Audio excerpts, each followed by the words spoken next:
Award, MP Paul പുരസ്കാരം, മുട്ടത്ത് വർഗി പുരസ്കാരം എന്നിവ നേടിയ മുകുന്ദന് 2018 എഴുത്തച്ഛൻ പുരസ്കാരവും ലഭിച്ചു. 1998 ഫ്രഞ്ച് സർക്കാരിന്റെ chevalier of arts and letters ബഹുമതിയും ഇദ്ദേഹത്തിന് ലഭിച്ചു. കേരള സാഹിത്യ അക്കാദമി അധ്യക്ഷനായും ഇദ്ദേഹം പ്രവർത്തിച്ചിട്ടുണ്ട്. മലയാളത്തിലെ ആദ്യ സൈബർ നോവൽ ആയ നൃത്തം ശ്രീ M. മുകുന്ദൻ രചിച്ചപ്പോൾ വിവര സാങ്കേതിക വിദ്യയുടെ സാധ്യതയും സാഹിത്യ രചനയിൽ കൊണ്ടുവന്നു. ശ്രീ EMSന്റെ ശൈലിയെക്കുറിച്ച് കഥയായി രചിക്കപ്പെട്ട കേശവന്റെ വിലാപങ്ങൾ 2003 വയലാർ അവാർഡിന് അർഹനാക്കി.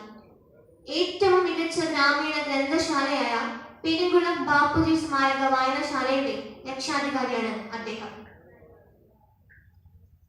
മയ്യഴിപ്പുഴയുടെ തീരങ്ങളിൽ എന്ന നോവൽ സ്വാതന്ത്ര്യ സമര പോരാട്ടത്തിന്റെ ഉപശീർഷകത എന്ന ഉപശീർഷകത്തോടെയാണ് വായിക്കപ്പെടുന്നത്.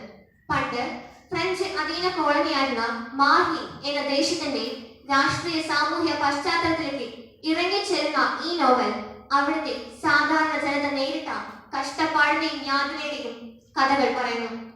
മാഹിയിലെ ഏതാനും കുടുംബങ്ങളുടെ ജീവിതത്തെ വിവരിക്കുമ്പോൾ അവരുടെ മനോഭാവവും വായനക്കാരൻ അറിയാൻ വിധം വർണ്ണിക്കുന്നുണ്ട്.